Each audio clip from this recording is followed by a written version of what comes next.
O seu Café Conectado está hoje com o médico ginecologista e obstetra, Dr. Oscar Sobral. Vamos falar assuntos de interesse de toda mulher. Dr. Oscar, quantos anos na área só especialista, assim, voltado à saúde da mulher? 35 anos. São 35 anos de profissão, são 35 anos trabalhando com a mulher. Bastante experiência. Hoje vamos tocar alguns assuntos referentes à nossa região, à nossa cidade, como andam os serviços especializados à saúde da mulher, esse atendimento integral, que deve ser integral, de referência. Então, esse serviço ele é suficiente para atender a demanda e também para ser integral à saúde da mulher? Olha, Cajazeiras evoluiu muito, cresceu muito, mas a nossa demanda também aumentou muito. Eu ainda acho que precisava acelerar mais um pouco. Devia ter aumentar mais um pouco a oferta de serviços, principalmente os serviços especializados. Porque a atenção básica, ela é mantida através dos programas de saúde da família, mas muitos dos programas dependem ainda de um serviço mais especializado. Como depende de um serviço especializado, depende, claro, de equipamentos profissionais, e com isso a demanda está grande e eu acho que precisaria melhorar mais ainda um pouco para que atingisse um nível que nossa gente, que nosso povo merece. Esses serviços hoje estarem, na sua opinião, suficiente? Não, eu gostaria de ver melhorar mais um pouco. Porque o que eu vejo, por exemplo, para 18 municípios nós temos apenas uma unidade de mamografia, precisaria que fosse aumentado mais tempo, que fosse ofertado mais quantidades, por exemplo, no campo da mamografia. Ginecologia, eu gostaria de ver mais médicos ginecologistas trabalhando, tanto nos serviços públicos, porque eu estou falando que nós temos que separar, também na verdade, nós temos que separar o público e o privado. O privado ele vai muito bem, obrigado. Nós temos várias clínicas especializadas em Cajazeiras. Nós temos vários colegas que são, assim como eu, trabalham em serviços privados como eu, e vai muito bem, obrigado. A turma tem se empenhado muito, tem estudado, tem participado de congressos. A turma das redes particulares tem investido mais em aparelhagem e tem melhorado muito essa área em Cajazeiras. Mas no que tange ao serviço público, ele está precisando ser mais incrementado um pouco para que toda mulher possa ter acesso. Nosso ponto de vista é de que não deveria existir fila. Na minha opinião, que se ela existisse, também não vamos querer tanto, mas que ela existisse, mas que ela fosse de uma agilidade maior. Ainda há muita espera. Ainda muita espera, por exemplo, me preocupa, por exemplo, quando uma colpocitologia, que vulgarmente é conhecido como prevenção, é feita, é colhido, tem se esperado o quê? 3 meses, 4 meses para receber o resultado. Eu gostaria de que isso fosse entregue pelo menos com 15 dias. Porque imaginemos uma bactéria, um vírus, ou então até mesmo uma lesão intracelular que está lá instalada no colo de um útero, que poderia já começar sendo combatida. Se ela demora, a paciente está perdendo tempo. Está perdendo tempo. Então, esse exame deveria chegar mais cedo, na minha opinião. Porque nas clínicas privadas, em média 8 a 10 dias, para a gente estar com esse resultado na mão. Então, dá uma agilidade maior para que para que a gente inicie um tratamento. Então, eu gostaria de ver essa mesma coisa nos serviços públicos, para dar oportunidade também ao pessoal que é carente. Afinal de contas, nós vivemos numa região pobre, nós não vivemos numa região com tantos recursos. O que nos procura nos consultórios, nas clínicas privadas, é uma minoria. A grande maioria ainda procura o serviço público. E é nesse serviço público que eu esperaria uma agilidade maior. Então, tem que diminuir as filas para mamografia, tem que diminuir as filas de entrega do Papa Nicolau, porque, afinal de contas, os programas de saúde da família, eles têm feito o exame. O que eu quero é que tenha uma agilidade maior na entrega. No resultado. Porque o Papa Nicolau, para explicar melhor, ele não vai estar só dando o resultado de cânceres, mas também indicativos de bactérias, fungos e outros que podem provocar doenças, não só no útero, mas como também em toda parte vaginal e estrutura internas. Exatamente. A preocupação da gente não é somente a parte de malignidade, por assim dizer, mas também nós temos que nos lembrar que através de um exame bem feito de Papa Nicolau, através de uma colpostologia, ou uma citologia, ou mesmo prevenção, a gente pode acompanhar, mapear as doenças sexualmente transmissíveis, que são muitas, e a gente pode mapear essas doenças sexualmente transmissíveis e fazer um tratamento adequado, dar encaminhamento àquelas que são mais complicadas e tratar aquelas que tiver alcance do médico. Isso é que tem que ser feito. Com relação à mamografia, doutor Oscar, qual a idade e com relação também a essa demanda ainda, e não só fazer a mamografia em tempos de campanha, não é isso? Exatamente. É engraçado, eu dando uma entrevista um dia desse no rádio, disse que o Brasil, nós temos um grande problema, nós vivemos de moda. Houve uma época que a moda era AIDS, aí todo mundo se preocupou com AIDS, depois a moda passou a ser cólera, todo mundo cuidou de cólera, esqueceu AIDS, de repente todo mundo correu atrás do AIDS egípcio, aí esqueceu de cólera, esqueceu de AIDS, depois de repente voltou todo mundo para AIDS, esqueceu as DSTs no geral, então o Brasil vive de moda. E como vive de moda é complicado. Então é preciso que haja uma efetividade dos programas. É preciso que sejam mantidos os programas. Existe uma efetividade de programas, até porque isso vai dar uma melhor qualidade. Isso vai dar uma melhor qualidade no tratamento, no diagnóstico e tratamento dessas patologias. A mamografia é um exame muito bom. É um exame que deve ser feito a primeira vez após os 40 anos, nunca deve ser pedido antes dos 40, salvo por indicação médica, que muitas das vezes nós pedimos até antes, dependendo do resultado, que antes deve ser feita uma ultrassonografia. Então, quando a gente pega alguma coisa na ultrassonografia, que a gente vê que existe uma necessidade de uma complementação para um diagnóstico melhor, a gente pede uma mamografia antes dos 40. Mas, bem na verdade, a mamografia deve ser feita depois dos 40, e é um exame que deveria ser feito pelo menos a cada ano. A Organização Mundial da Saúde está preconizando a cada 2 anos, a cada 4 anos, mas acontece que a Organização Mundial da Saúde ela tem que entender, e principalmente o Ministério da Saúde brasileiro e as secretarias de saúde estaduais, tem que ver que nós vivemos num país pobre, nós vivemos nos países onde a alimentação não é lá uma de grande qualidade, e cultura, educação. A educação do nosso povo, claro, a gente não pode comparar a educação de um brasileiro com um país como a França, como a Suíça, a Suécia, não podemos. Então, o que acontece?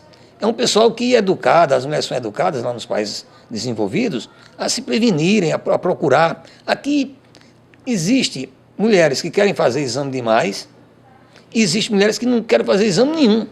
E existe o companheiro que também não quer? Existe, Ave Maria, como existe. É um grande problema. Tem maridos que não aceitam que esposas façam esses exames no serviço público, porque lá vai estar um médico, lá vai estar, muitas vezes, um técnico de enfermagem, lá vai ter, muitas vezes, o que mais? Pode ter um estagiário, e eles não querem. Nem querem que faça, nem às vezes, em serviço particular. Então, existe essa falta de cultura, essa... Seria machismo, doutor Oscar? Porque até às vezes tem relatos que até para depilação eles interferem, que a mulher não pode fazer sua asepsia. Exatamente, esse é o nosso grande problema, que eu disse no começo. Nós vivemos num país ainda de terceiro mundo. O pessoal diz, não, o país vai emergente, vai desenvolver, tudo bem. Mas nós temos um grande problema da educação nesse país. Existe sim muitos homens que não permitem que as mulheres se depilem, não permitem que as mulheres façam consulta com ginecologista. Para ter menino é uma complicação, porque tem que vir para a maternidade, eles vêm acompanhando, que vêm acompanhar tudo. Agora, Ave Maria, quando chega na maternidade é uma confusão, um problema, mas infelizmente isso precisa mudar. Isso não está relacionado a ser do interior ou não? Não, isso não só está aqui com a gente, não. A gente conversa com colegas em congressos, médicos, isso é problema em São Paulo, isso é problema no Rio de Janeiro, isso é problema em capital, isso é problema em todo canto. Esse machismo infeliz ainda existe, predomina. Não é que ele seja a maioria, não. Graças a Deus que não é a maioria, eles são a minoria. E eles têm visto muito nos programas de televisão, eles têm visto isso muito nos rádios, e está diminuindo, mas ainda existe. Nós vamos continuar encontrando.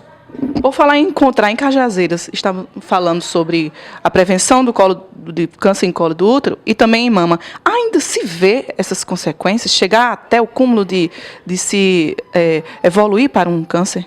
Sim, vemos, sim. Infelizmente, volta e meia a gente depara com um caso desse. Nós somos obrigados a indicar ou fazermos esterectomias por conta de lesões intracervical. Infelizmente, nós temos encontrado muito, existe muito. A gente tem feito um acompanhamento, a gente opera.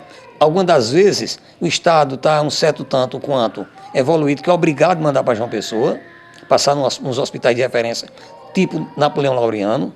Isso se deve ao fato de falta de cuidado, exatamente isso aí que nós conversamos agora. Ou seja, muitas vezes é uma barreira que existe dentro de casa, de um marido que não aceita ela fazer um exame, quando ela está se acabando de dor, quando ele vê que quando ela já está até sangrando, que ele vê que ela não tem mais, já está no fim, eles levam para o serviço e são encaminhados, terminam sendo feitas esterectomias, tem que usar quimioterapia, até rádio. Então é uma tristeza, mas existe sim. Nós vamos encontrando pacientes com carcinoma de colo de útero, nós continuamos neoplasias de colo de útero, continuamos encontrando tumores de mama, continuamos encontrando, isso não é raridade não. Mas chegar ao cúmulo do óbito? Já teve casos de óbito, sim. Teve caso de óbito, sim. Teve um caso, se eu não me engano, foi aqui em Cajazeiras, não sei qual foi, uma das cidades aqui nossas. Ela paciente foi diagnosticada e com 2 meses depois ela chegou a falecer. Tamanho era o grau de descaso, da falta de conhecimento das pessoas que estavam perto e que cuidaram. Principalmente quando já acontece a metástase, né? Sim, porque o nosso grande problema é esse. Quando a gente pega uma lesão, vamos supor, tipo NIC, a gente encontra a lesão lá de colo de útero, NIC 4, a gente vê que está localizada a nível de colo de útero, ainda está bem, que é feita uma esterectomia, o Wertheim Meigs, é feita a retirada do útero com colo do útero, é feita uma retirada também de vasos linfáticos, de gânglios. Então, a possibilidade de haver metástase é menor. É menor. E muitas das vezes tem-se tomado até uma providência no sentido de fazer químio antes de fazer a cirurgia. Faz quimioterapia, a paciente melhora, evita de liberar células cancerígenas e com isso, depois é feita a esterectomia, retirada do útero. Então, o índice de cura é muito maior nesses casos. Com relação à parte preventiva das doenças sexualmente transmissíveis, vemos muita distribuição de camisinhas masculinas. Só se vê, né? Mas aí a mulher fica dependiosa da atitude do homem de colocá-la. Não estaria na hora de distribuir camisinhas femininas? Ela já saía de casa, existe um tempo da colocação até a saída dela para algum determinado local marcado? Sim, devia ser a camisinha. A camisinha masculina ela é bem cômoda, mas nós deparamos ainda nesse problema e a gente tem escutado em conversas, bate-papo informal, de pessoas, de meninas, que reclamam que muitas vezes tem caras que chegam em casas de acesso a meninas, tipo boates, que chega lá e diz, olha, para eu não usar preservativo, eu te daria mais tanto. Ou seja, oferece dinheiro a mais para não usar preservativo. É uma tristeza isso. Eu já ouvi isso. Uma menina me dizer isso, que recebia dinheiro a mais para não usar preservativo. Para usar o preservativo feminino em casa, colocar em casa e sair para a rua para fazer algum programa ou ter alguma relação, não vai ser uma boa ideia. Porque o preservativo feminino, assim como o masculino, tem que ser colocado, introduzido dentro da vagina, e no deslocamento dela, ela pode sair do local, ele pode terminar não produzindo a eficácia desejada. Então, eu não aconselharia isso, não. Eu preferia que fosse usado o preservativo masculino. O preservativo masculino é nosso grande ainda aliado no combate às doenças sexualmente transmissíveis, porque não vai só combater a AIDS, por exemplo, vai combater também todas as outras que fazem parte desse contexto. Agora, a feminina precisa um certo grau de cultura, de conhecimento para fazer uso dela. A gente não pode simplesmente pegar um preservativo feminino e dar uma aula numa periferia, um exemplo, e dizer que coloque tal. Ela não vai colocar. É trabalhoso você colocar na cabeça de uma menina de periferia que o grau de instrução é pouco, de que ela deve usar um preservativo feminino. Então é melhor educar ela para só ter relação se existir a presença do preservativo no homem. Que se ele não colocar, ela não tem a relação. É melhor educá-la para isso. Um trabalho de conscientização primeiro, né? Por falar em mulher, o assunto é esse. Como anda, dentro desse assunto ainda, HIV nas mulheres em Cajazeiras, inclusive adolescentes? Tem dados atuais? Nós temos o seguinte, nós temos acompanhado e temos visto os casos diagnosticados que infelizmente, ele está num adulto jovem, ele está numa faixa etária baixa. O Brasil é o país que tem o programa de AIDS mais bem elaborado do mundo, o Brasil. O Brasil, quando quebrou o monopólio da fabricação do coquetel, o Brasil partiu para uma campanha ostensiva e é referência no mundo hoje. Nossa campanha que existe no Brasil contra a AIDS. Infelizmente, o Brasil está na contramão agora. Está havendo um decréscimo da quantidade de casos de AIDS no mundo. Está começando a cair. E no Brasil está aumentando. E o que é pior, antigamente era homossexual, depois pararam os homossexuais e agora está no adulto jovem. Ou seja, está exatamente aquela camada da população que não participou daquelas campanhas ostensivas que foram nos anos 80, nos anos 90, quando a gente via Cazuza magro em uma televisão, quando a gente via Freddie Mercury se acabando. Então foi muito ostensivo, bateu muito de frente àquelas campanhas. Hoje em dia não, hoje em dia essa geração que está começando agora com essa história do FICA, esse turismo sexual que infelizmente existe na nossa região é muito grande. Hoje você está aqui, amanhã você está ali em Sousa, depois da manhã você está em Pau do Céu, amanhã depois você está no Icó, você está em São José de Piranhas. Existe um turismo muito grande interno na região e esse jovem que está participando desse turismo é um jovem que não participou daquelas campanhas que foram feitas no passado. Infelizmente não. Está na hora de se começar de novo a bater de frente com isso, para evitar de que tenhamos novos casos, porque casos têm aparecido, poucos, mas têm aparecido. Era bom que não tivesse era nenhum. Esses preservativos distribuídos, são masculinos, mas são distribuídos às mulheres. As adolescentes, já que estamos falando, que cada vez mais cedo entrar na atividade sexual, essa liberdade sexual que existe, é preciso que a mãe vá até o posto de saúde, ou o posto de saúde, a enfermeira, o pessoal está autorizado a entregar a esses menores? Olha, na minha concepção, preservativo era uma coisa que era para ser colocada à disposição, era até dentro das escolas. Nos Estados Unidos, você entra numa escola, tem lá uma máquina, você com $1/4, você a bota numa máquina e cai preservativo na sua mão. Então, o que tem que se fazer nesse país? Colocar nas escolas. E acabar esse pensamento errôneo de que você entregar um preservativo a um adolescente, você está estimulando ele a fazer sexo. Se fosse assim toda a vida, que a gente entregasse uma moto a um filho, estava mandando ele dar uma capotada, dar um cavalo de pau, dar uma empinada, não é isso. E uma prova disso é que mesmo não entregando, está aí o resultado. Exatamente. Então, gente, a gente tem que se cuidar. Nós que somos médicos, nós que somos enfermeiras, nós temos um dever de alertar a população. Nós temos que dar nossa contribuição ao serviço público dessa forma, orientando, para que eles não entrem mais nessa. Na minha opinião, preservativo era algo que era para ter em todo canto, gratuito. Não era somente nos programas de saúde da família, era para ter uma cestinha lá no Banco do Brasil, nos Correios, no Bradesco, no Itaú. Eu acho que devia, todos... Nos bares, não é? Nos bares, principalmente nos bares. Era para ter, de onde parte, eu devia ter. Você tinha que chegar ali numa choperia, você tem que chegar num restaurante, numa churrascaria, tinha que ter um lugar lá para distribuir preservativo. Não só no carnaval? Não só no carnaval, não digo a você, eu não quero viver de moda. Eu quero que tenha uma campanha ostensiva. E para ter uma campanha ostensiva, é preciso a gente estar vigilante a isso. Eu acho que tem que ter preservativo em todo canto, para que o jovem tenha acesso a ele. É dentro da escola, é dentro do bar que ele visita, é dentro da choperia que ele anda, é dentro da churrascaria que ele anda. Então, esse é o lugar que tem que ter preservativo. E não é só pegar preservativo se a mãe for no posto de saúde e pegar. Não, não deve ser assim. Porque se assim fosse, nós não estaríamos fazendo cesarianas e partos normais em menina de 14 anos, em menina com 13. Porque não, a verdade é essa. A verdade é essa.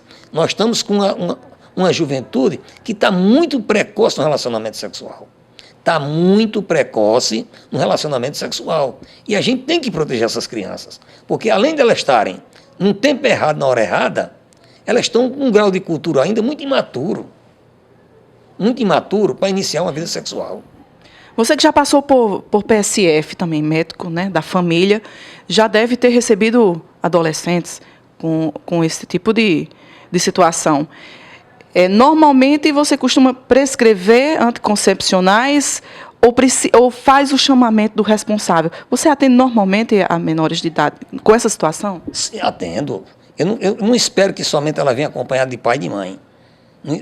Quando eu trabalhava no programa Saúde da Família, e eu tive o prazer de trabalhar na Vitória Bezerra, que era um dos PSF, que era considerada problemática, eu nunca achei. Eu trabalhei, fui muito feliz lá durante 4 anos. Trabalhei depois no Mutirão em Pio Décimo, lá também é uma área muito boa, o pessoal muito receptivo. E, acredite, eu não esperava pai trazer filha, não. Se um adolescente entrasse na minha sala e chegasse para mim e dissesse, doutor Oscar, eu estou tendo relacionamento sexual e eu vim conversar com o senhor, claro, a primeira coisa que eu induzia, o uso de preservativo.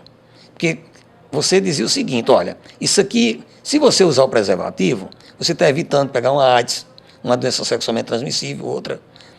E também uma coisa muito importante, você está evitando de você pegar uma gravidez indesejada, que é um dos grandes problemas que nós temos hoje, é a quantidade de adolescente grávida que nós temos na região.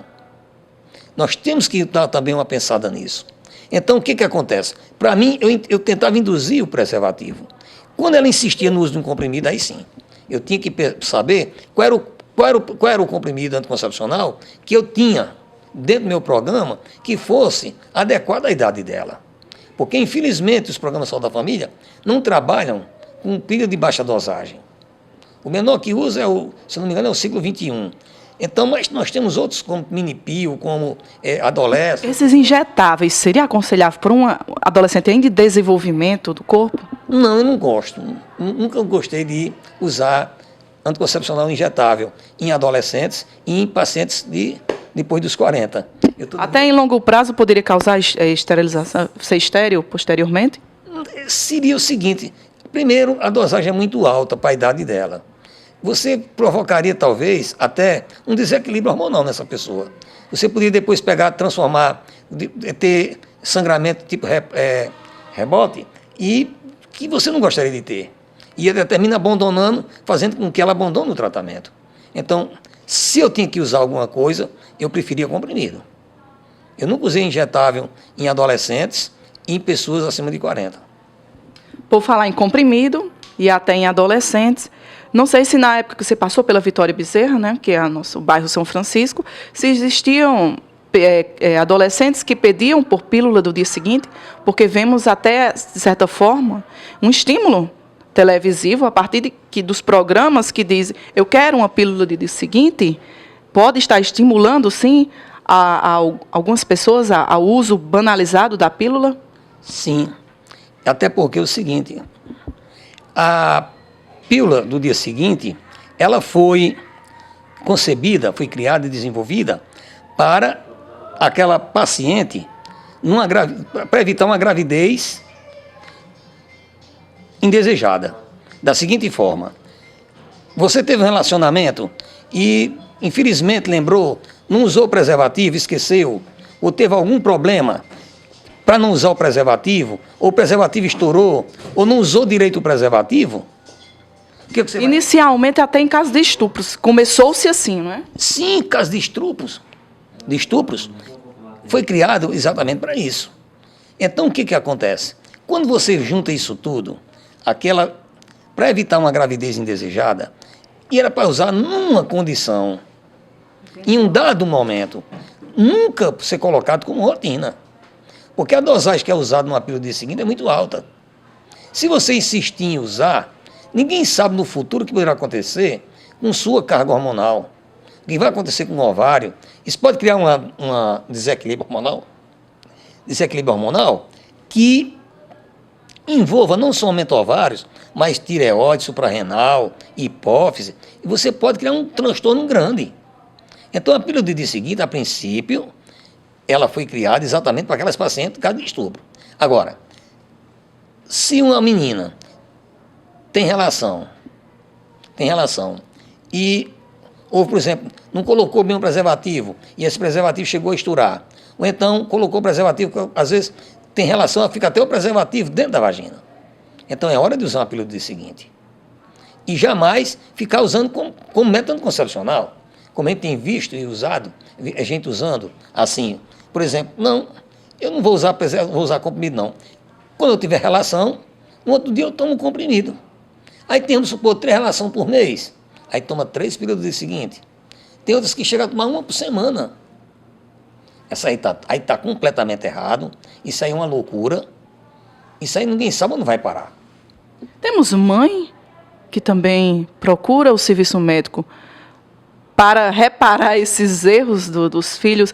Quer dizer, se a mãe chegar com um absorvente para prevenir, ela é errada. A sociedade a julga, que ela está precocemente estimulando sua filha, mas, porém, depois das consequências, ela é a primeira a levar o serviço de saúde para poder parar a evolução da gravidez. Tem muitas mães que procuram serviço, sim, procuram serviço com filhas, adolescentes ainda, para que o médico oriente. Está acontecendo muito isso. Para que o médico oriente. E são mães. Porque o que é que elas estão querendo? Elas estão querendo, estão vendo, e as mães estão aprendendo, graças a Deus. Os pais são mais broncos, o machismo não deixa, mas as mães já estão começando a abrir mais a guarda e já estão começando a conversar com as filhas, e é melhor para ela trazer uma filha para um médico, para o ginecologista, para que ele oriente, para que ele passe um comprimido anticoncepcional, de que estar com uma filha dentro de casa amanhã grávida. Até porque é o seguinte, hoje em dia, antigamente, engravidou, casa. Hoje em dia, tem pai de família que faz muito obrigado. Eu já estou com ela grávida, você vai ficar na sua casa, quer um a menos para comer na minha. Então está acontecendo isso. Então o que está acontecendo? As mães estão fazendo o quê? As mães estão levando as filhas para os médicos e pedir orientação. Isso é uma coisa boa que está acontecendo. Pena que o machismo dos homens, ainda eles ficam, não dão pitaco. Tem uns que ficam calados, não diz nada, mas tem uns que são contra. Se pegar a mãe numa situação dessa, vai brigar. Mas a coitada da mãe é quem sabe. Se uma filha adoece, engravida, com 14, 15 anos, sabe que vai quebrar onde? Nela. Ela quem vai ter que cuidar e ajudar. Porque vai ser 2 crianças dentro de casa. Vai ser uma criança cuidando e outra e ela vigiando. Esse é o nosso grande problema. É preciso muita amizade, muita conversa entre mãe e filha, essa relação de confiança, e que a mãe mesmo, às vezes até escondido do próprio pai, levá-la à consulta ginecológica para a iniciação da atividade sexual antes que as consequências, como uma gravidez, aconteçam. É preciso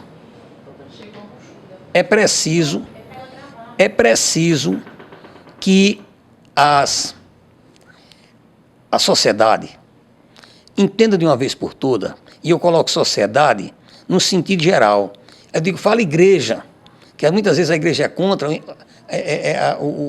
a distribuição do preservativo. Eu acho que está na hora das igrejas, seja ela de que credo seja, de baixar a guarda e começar a ajudar. Porque ajudando, se já tem a ajuda do médico, se já tem a ajuda da enfermeira, se já tem a ajuda dos agentes de saúde, se já tem a ajuda de muita gente da saúde que está trabalhando para que seja distribuído comprimido, que seja distribuído preservativo e de que elas usem esse preservativo, o que a gente menos precisa agora é de alguém que chegue e fale o contrário. Se não é para ajudar, não vamos atrapalhar, não é? Se não quer ajudar, não atrapalhe. Se não ajudar, cala. É melhor calar, porque é o seguinte, a gente escuta ainda, de boca de alguns religiosos, de que entregar preservativo é mandar jovem fazer sexo. Não é isso, gente. Eu acho que é muito mais chamativo fazer sexo, é o que a gente vê nas televisões, nos programas de televisão. É muito mais chamativo. É muito mais chamativo. Porque pegar uma moça seminua, botar numa televisão de 5 horas da tarde, 6 horas da tarde, para um adolescente de 14 anos ver, é tentar muito. Ou então botar um cara bem bonito, saradão, para uma menina de 14, 15 anos ver na televisão. Muitas vezes a gente vê nas novelas, é praticamente sexo explícito. Então, é preciso que alguém ajude. E quem tem que ajudar somos nós. Somos formadores de opinião e também contar com a ajuda de quem nós acreditamos. Em quem nós acreditamos? Nós acreditamos, eu que sou católico, eu acredito no meu padre, eu acredito no meu bispo, eu acredito no meu papa. Eu acredito neles, porque estão aqui na terra. Afora, é claro, da minha crença em Deus, Nossa Senhora da Conceição. É preciso também que as pessoas, os padres, os pastores, os evangélicos, orientem. Eles têm que entrar nessa luta, porque evitaria o quê? Doença sexualmente transmissível, evitaria mais o quê? Evitaria também gravidez indesejada. Eu gostaria de agradecer o carinho todo especial dessa turma boa do Diário do Sertão, a você, Jocelyne, e o programa Café Conectado. E deixar uma mensagem de carinho, de amor a todas as mulheres. Obrigado pela confiança que vocês me depositaram nesses 35 anos de trabalho médico. Obrigado por esse carinho, esse respeito que vocês têm para comigo. E peço a Deus que ilumine a cabeça desses maridos, desses irmãos, desses pais, desses tios, desses avós, para que nos ajude, aos padres, aos pastores, que nos ajude nessa campanha da saúde da mulher, para que a mulher tenha mais acesso à saúde, que ela tenha mais acesso aos serviços de saúde. Eu, sinceramente, sou muito feliz com a minha profissão, com o meu trabalho. Eu não chamo isso de profissão, eu chamo isso de vocação. E quero deixar a todas vocês mulheres, certamente a todas, eu gostaria de, em nome de Carmen, minha esposa, em nome de minhas irmãs, em nome da minha netinha Maria Luísa, deixar um beijo no coração de cada mulher e dizer que vocês são importantes nas nossas vidas. Todas vocês são importantes nas nossas vidas. Vocês não têm dimensão da importância de vocês muitas vezes, mas vocês são tão importantes na vida da gente que Deus achou por bem mandar o filho para a terra e mandou por uma mulher, Nossa Senhora, para dar força à mulher. E muitas das vezes você pega a Bíblia e lê e está lá. Se tu quer chegar ao pai, procura a mãe, pede ao pai, a mãe, para você ter acesso ao pai. Então, a mulher tem uma força muito grande. Hoje nós vemos mulheres, hoje nós temos uma mulher na presidência da República, pena que não está sendo lá muito bem, mas nós vemos muitas mulheres em cargos que têm desenvolvido. Eu tenho colegas médicas excelentes, boas profissionais, amigas, boas mães. Eu tenho visto tantas profissionais, motorista de ônibus, já tem motorista de trator. A gente vê meninas passando em moto, veloz, dirigindo o carro. Então a mulher ocupou muito espaço. A mulher hoje é a maioria. A mulher embeleza qualquer ambiente que chega. Se tem um ambiente que tem um bocado de homem, chega uma mulher, para todo mundo. Mas por que para? Porque a mulher embeleza, ela engrandece. Então, para você, mulher, no seu dia especial hoje, fica meu cheiro no seu coração e, mais uma vez, obrigado pelo carinho, obrigado pela confiança que vocês têm me depositado durante todos esses anos.